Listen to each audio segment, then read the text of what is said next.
할렐루야. 오늘도 주님 앞에 나오신 여러분의 주의 이름으로 축복합니다. 우리 하나님 말씀을 함께 보겠습니다. 하나님 말씀 마태복음 26장 57절에서 68절까지의 말씀. 목소리를 합독하겠습니다. 57절부터 함께 읽겠습니다. 예수를 잡은 자들이 그를 끌고 대제사장 가야바에게로 가니 거기 서기관과 장로들이 모여 있더라. 베드로가 멀찍이 예수를 따라 대제사장의 집들에까지 가서 그 결말을 보려고 안에 들어가 하인들과 함께 앉아 있더라. 대제사장들과 온 공회가 예수를 죽이려고 그를 칠 거짓 증거를 찾으매 거의 증인이 많이 왔으나 얻지 못하더니 후에 두 사람이 와서 이르되 이 사람의 말이 내가 하나님의 성전을 헐고 사흘 동안에 지을 수 있다 하더라 하니 대제사장이 일어서서 예수께 묻되 아무 대답도 없느냐? 이 사람들이 너를 치는 증거가 어떠하냐 하되 예수께서 침묵하시거늘 대제사장이 이르되 내가 너로 살아계신 하나님께 맹세하게 하노니 내가 하나님의 아들 그리스도인지 우리에게 말하라. 예수께서 이르시되 네가 말하였느니라. 그러나 내가 너희에게 이르노니 이후에 인자가 권능의 우편에 앉아 있는 것과 하늘 구름을 타고 오는 것을 너희가 보리라 하시니 이에 대제사장이 자기 옷을 찢으며 이르되 그가 신성모독하는 말을 하였으니 어찌 더 증인을 요구하리요. 보라 너희가 지금 이 신성모독하는 말을 들었도다. 너희 생각은 어떠하냐. 대답하여 이르되 그는 사형에 해당하니라 하고 이에 예수의 얼굴에 침뱉으며 주먹으로 치고 어떤 사람은 손바닥으로 때리며 이르되 그리스도야 우리에게 선지자 노릇을 하라. 너를 친 자가 누구냐 하더라. 아멘. 이제 마태복음 26장에서 예수님께서 겟세마네 동산에서 기도를 하시고 그리고 유다가 이끌어온 대제사장의 종들에 의해서 잡혀서 이제 오늘 본문에 보면 예수님을 끌고 대제사장 가야바의 집으로 갔다 되어 있습니다. 여기 보면 거기에서 지금 서기관과 장로들이 모여 있었다라고 하는데요. 이 서기관과 장로들은 누구냐면 이 산헤드린 공회원들입니다. 그래서 이 이스라엘에서 모든 재판은 산헤드린 공회에서 이루어지는데 이 산헤드린 공회는 우리의 의회 같은 이런 거고요. 대제사장을 중심으로 대제사장 한 명과 70명의 산헤드린 공회원으로 이루어진 그런 사람들입니다. 이 산헤드린 공회는 국회처럼 입법부라기보다는 사법행정부다 이렇게 볼 수가 있어요. 그래서 주로 이제 재판을 담당하고 또 이스라엘 전체의 어떤 종교 지도자일 뿐만 아니라 정치 지도자의 역할들을 한다라고 이야기를 했죠. 그래서 이제 이 대제사장의 집에 모여서 산헤드린 공회가 모여 있습니다. 그래서 예수님에게 재판을 하려고 지금 모여 있는 거예요. 예수님에게 사형을 내리려고 이미 계획을 하고 지금 이 집에 모여 있는 겁니다. 근데 이제 지금 이 재판은요, 우리가 세기의 재판 이런 이야기를 하는데, 정말 인류 역사상 찾아볼 수 없는 불법으로 이루어진 그런 재판입니다. 그래서 정말 자격이 없는 사람들, 불법한 사람들이 불법한 장소에서 불법한 시간에 불법한 이유로 불법한 방법으로 불법한 재판을 내리는 이런 지금 재판이거든요. 그러니까 지금 산헤드린 공회원들이 모여 있는 곳이 어디냐면 대제사장 가야바의 집에 모여 있죠. 이곳에서 일어나는 재판은 다 불법입니다. 그러니까 재판을 할 때 이 절차법이라는 게 있습니다. 절차법. 그래서 그 재판이 아무리 온당해도 그 절차가 제대로 지켜져 있지 않으면은 그 재판은 다 무효가 되는 거예요. 그래서 이제 지난번에 탄핵 결정을 할 때 국회에서 탄핵 결정이 아니죠. 그 계엄 해제에 관한 결정을 국회에서 내릴 때 이 국회의장이 앞에서 이 시간을 지키고 계속해서 뭔가가 이루어지고 어떤 절차가 정확하게 되도록 그것을 계속 기다리고 곧 시간이 없는데 계속 기다리고 있으니까 앞에서 뭐 국회의원들이 빨리 진행하십시오라고 하는데 국회의장이 그렇게 이야기하잖아요. 나도 마음이 급합니다. 그러나 절차가 정확하게 제대로 뭐 모든 절차가 갖춰진 상태에서 이게 판결이 내려지지 않으면 이게 이렇게 효력이 없기 때문에 절차를 지켜야 됩니다. 이렇게 이야기를 하거든요. 그런 거죠. 그러니까 하나라도 절차가 정확하게 지켜지지 않으면 이 재판은 불법이 되고 무효가 되는 겁니다. 그런데 지금 이들이 모여 있는 이 시간은 지금 새벽에 모여 있잖아요. 근데 이 율법에 보면 모세 오경에 보면 모든 재판은 공정성을 띠기 위해서 반드시 낮에만 재판을 하게 돼 있어요. 밤에는 재판을 열 수가 없습니다. 그런데 지금 이 새벽녘에 재판을 지금 열고 있는 거예요. 그러니까 불법한 시간이죠. 불법한 장소에서 모여 있습니다.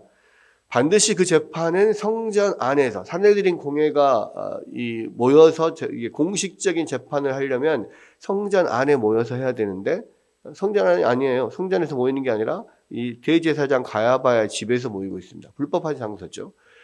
불법한 목적으로 지금 이 재판이 이루어지고 있어요. 처음부터 딱 정해놓고 예수를 죽이려고 이 재판을 모이는 겁니다. 모든 재판이라고 하는 것은 무죄 추정의 원칙을 가지고 이것을 다뤄서 이 사람이 정말 죄가 있냐 없냐를 가리는 것이 그 재판인데, 그게 아니라 일단은 유죄로 딱 정해놓고 사형에 해당한다, 이미 형량까지 딱 정해놓고 그리고 재판을 하는 겁니다. 불법한 목적이죠. 또 불법한 방법으로 지금 이 재판을 합니다. 재판을 위해서는 그러니까 어떤 형을 이렇게 어떤 이 사람에게 유죄를 판결하기 위해서는 그의 죄를 증언할 수 있는 두 사람 이상의 증인이 필요해요. 근데 여기서 모여서 보니까 많은 사람들이 거짓 증인들이 많이 모였다 그랬습니다. 대제사장과 59절에 대제사장과 온 공회가 예수를 죽이려고 그를 칠 거짓 증거를 찾으면, 거짓 증거를 찾으려고 막 이렇게 하다 보니까 사람들의 말이 다 안 맞죠. 두 사람 이상의 사람이 그 사람의 죄를 정확하게 지적해야지 되는데, 그런데 이제 이 사람 저 사람 뭐 말하는데 다 맞지 않아요. 그런데 여기서 보니까 뭐라고 했냐면 그 중에서 두 사람이 나와서 똑같이 이야기를 하는 거예요. 이르되 이 사람의 말이 내가 하나님의 성전을 헐고 사흘 동안에 지을 수 있다 하더라, 이야기를 했어요. 자, 이제 두 사람이 드디어 말을 맞춰가지고 이야기를 합니다. 그게 뭐예요? 이 성전을 헐고 사흘 동안에 지을 수 있다, 이렇게 이야기를 했다. 자, 이게 무슨 죄가 되느냐? 말로는 누가 못하느냐라고 하는데, 이 예루살렘 성전을 헌다라고 하는 것은요, 이 이스라엘 백성들에게 있어서 신성 모독이거든요, 거의. 그러니까 이 성전에 대해서 모독하는 행위를 했다. 그래서 이제 종교적으로 이 사람들의 입장에서는 나름대로 이 신성 모독의 말로 그렇게 증거로 채택을 할 수가 있는 겁니다. 그렇게 해서 지금 억지로 짜내서 지금 증인을 확보를 하고 그리고 지금 예수님을 신문을 합니다. 불법한 방법이죠, 불법한 목적이죠, 불법한 장소와 시간에서 지금 그렇게 이 억지로 예수님을 죽이려는 목적을 가지고 지금 이렇게 하고 있습니다. 그리고 이 사람들이 재판하는 사람들이 이 재판장은 의로워야 되는데 완전히 지금 그러한 한 사람을 억지로 죽이기 위해서 다 모의하고 있는 이 사람들이죠. 그러니까 이 재판하는 사람들도 불의한 사람들이고, 오히려 재판받는 예수님이 오히려 이 세상에서 누구보다도 의로운 분이시죠. 그러니까 불의한 사람이 오히려 의로운 사람들을 재판하고 사형에 넘겨주는 이런 일들을 지금 이야기하고 있는 거예요. 얼마나 참 아이러니한 일입니까? 그런데 이에 대해서 여러 사람들이 증언을 하고 대제사장이 묻고 하는데 예수님은 침묵하셨어요. 거기에 대해서 아무런 가타부타 이야기를 하지 않습니다. 그럼 왜 침묵하셨을까? 사실 말도 안 되는 재판에서 무슨 이야기를 하겠습니까? 그러니까 이미 이 재판정은 불법으로 아주 가득 차 있고 모든 사람들이 예수님을 죽이려고 하는 광기에 휩싸여 있고 뭐 이런 상황인데 예수님이 무슨 말을 해도 뭐 통하지 않죠. 그리고 무슨 말을 해봐야 그냥 이 사람들에게 빌미를 제공하는 뿐이고, 한편으로는 그렇습니다. 예수님께서 여기에서 벗어나라고 하셨다면 뭐 몇 마디 말로도 이 사람들을 꼼짝 못하게 할 수도 있겠죠. 그러나 이미 예수님께서 이들에게 잡혀온 것에서부터 이미 스스로 그 십자가의 길로 걸어가시는 거잖아요. 무슨 말을 해도 이 사람들은 예수님을 죽일 것이고, 또 예수님은 그 이 십자가로 지는 길을 스스로 지금 택하여 오셨기 때문에 거기에 대해서 무슨 말을 하지 않으시는 거예요. 그런데 침묵하고 있는데 이제 대제사장이 이렇게 물어보죠. 내가 너로 살아계신 하나님께 맹세하게 하노니 내가 하나님의 아들 그리스도인지를 우리에게 말하라. 하나님께 맹세하게 하면서 네가 하나님의 아들 그리스도냐 그걸 말해라 이야기를 하는 거예요. 지금 예수님께서는 이 증인들의 말, 이 성전을 헐고 3일 만에 지을 수 있다라고 증언한 거에 대해서 아무 말도 하지 않고 그 전에 어떤 말에 대해서도 답을 하지 않습니다. 그러니까 이제 대제사장 입장에서는 답답하겠죠. 그래서 어떻게든 현장에서 예수님의 사형을 시킬 만한 그러한 증거를 찾아내야 되니까 지금 이제 신성모독죄로 몰려고 네가 스스로 하나님의 아들 그리스도라고 이 그리스도냐 지금 우리한테 말해라 이야기를 하는 거예요. 그러면 정말로 하나님의 아들 그리스도다 그러면 이제 그리스도다라고 이야기를 하면 이제 그리스도는 어쨌든 성경에서 예언된 사람이니까요. 그나마 괜찮아요. 그런데 하나님의 아들이다라고 하는 것은 내가 하나님이다 이런 이야기거든요. 사람이 아니문이다 이거거든요. 그러니까 이거는 신성모독으로 바로 걸릴 수 있는 거죠. 그리고 이 재판정 안에서 물론 불법으로 점철된 재판정이지만 이 재판정 안에서 스스로가 그렇게 자기가 하나님의 아들이다 이야기를 한다면 신성모독으로 모든 사람들이 지금 듣고 있는 가운데서 이야기를 했으니까 그 신성모독으로 잡아넣을 수 있다 생각을 하고 이렇게 물어본 겁니다. 왜냐하면 예수님이 그동안에 계속해서 하나님의 아들 그리스도이심을 계속 증거를 하셨으니까요. 거기에 대해서 물으니까 예수님께서 이 말에는 대답을 하시죠. 네가 말하였다. 그리고 내가 너로 살아계신 하나님께 맹세하게 내가 말하였다. 그러나 내가 너희에게 이르노니 이후에 인자가 권능의 우편에 앉아 있는 것과 하늘 구름을 타고 오는 것을 너희가 보리라 하시니. 지금 이 인자가 하나님 우편에 앉아 있고 하늘 구름을 타고 온다. 이것은 다니엘에서 이야기하는 다니엘 7장에서 이 구름을 타고 내려오는 인자 같으니 바로 이 하나님의 어떤 강림 또 메시아로서 하나님의 아들이시고 메시아이신 그 이에 대한 이야기. 그것이 바로 당신을 가리켜 말씀하신 것이다. 그런 이야기를 하니까 대제사장이 자기 옷을 찢으면서 그가 신성모독하는 말을 너희들 다 들었지? 하면서 어떠냐? 들었냐? 오 들었다. 너희 생각은 어떠냐? 이 이에 대한 죄가 어떤 벌을 줘야 되냐? 그러니까 사형에 해당한다. 뭐 이야기를 하는 거죠. 신성모독은 당연히 사형에 해당하고 그 자리에서 돌로 쳐서 죽이게 되어 있습니다. 그런데 여기에 대해서 이제 그 자리에서 돌로 쳐서 죽이지는 않죠. 왜냐하면 이방인의 손에 넘겨줘서 죽이려고 하는 마음. 그러니까 자기들끼리 물론 불법한 재판이기도 하고 새벽녘에 일어난 일입니다만은 아무도 모르는 가운데 자기들끼리만 놓고 예수님을 신성모독이다 하고 자기들끼리만 죽이는 것을 원하지 않죠. 왜? 이 종교 지도자들 입장에서는 예수가 대대적으로 많은 사람들이 보는 앞에서 이 십자가에 넘겨져서 죽어야 되고 그런 모독을 받아야 되고 이 사람이 그동안 이야기했던 많은 사람들이 추앙했던 그리스도가 아니라는 것을 보여줘야 되니까요. 그래서 이제 자기들이 직접 죽이는 것보다는 그런 이방인의 손에 넘겨줘서 로마의 지금 총독에게 이야기를 해서 그렇게 죽이려고 하는 겁니다.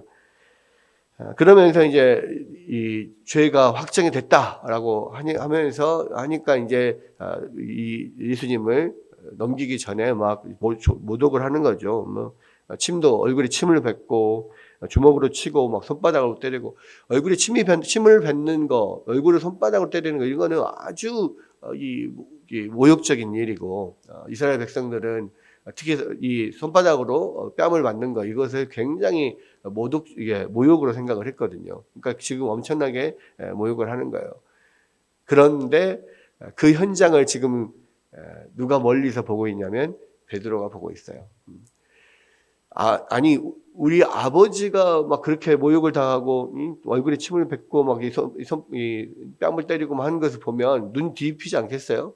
근데 우리 아버지가 그래도 눈이 뒤집히는데 그런 자기의 스승이시고 자기의 이 하나님의 아들 그리스도라고 그렇게 고백했던 베드로가 그것을 보면 눈이 뒤집히지 않겠어요?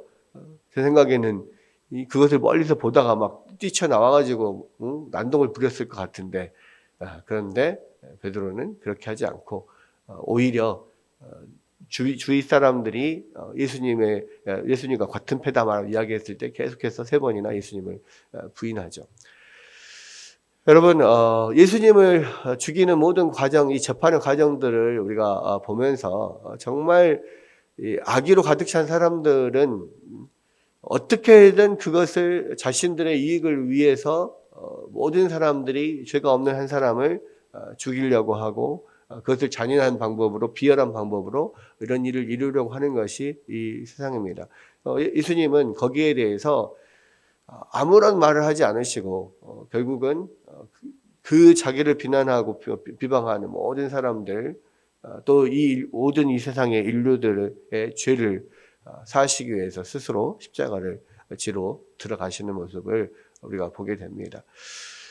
도대체 우리가 무엇이 간데 이렇게 악하고 비열한 그러한 우리들을 또 멀리서 그러한 모습을 보면서 그냥 예수님을 부인하고 있는 그 베드로를 위해서 베드로 같은 그런 비겁한 우리를 위해서 예수님께서 그 십자가를 지시러 가시는지 늘 우리가 십자가를 생각할 때마다 우리 자신의 연약함들을 생각하게 되고 우리가 과연 무엇이 간데 주님 우리를 위하여서 그런 일을 하십니까? 늘 그런 고백을 할 수밖에 없는 것 같습니다. 오늘부터 시작해서 이제 고난주간 시작인데요. 오늘 이 말씀을 통하여서 다시 한번 우리의 죄악이 얼마나 크고 또 우리를 향한 주님의 은혜가 얼마나 큰지를 다시 한번 묵상하고 생각하고 기도하는 그러한 고난주간이 되기를 주의 이름으로 축원합니다.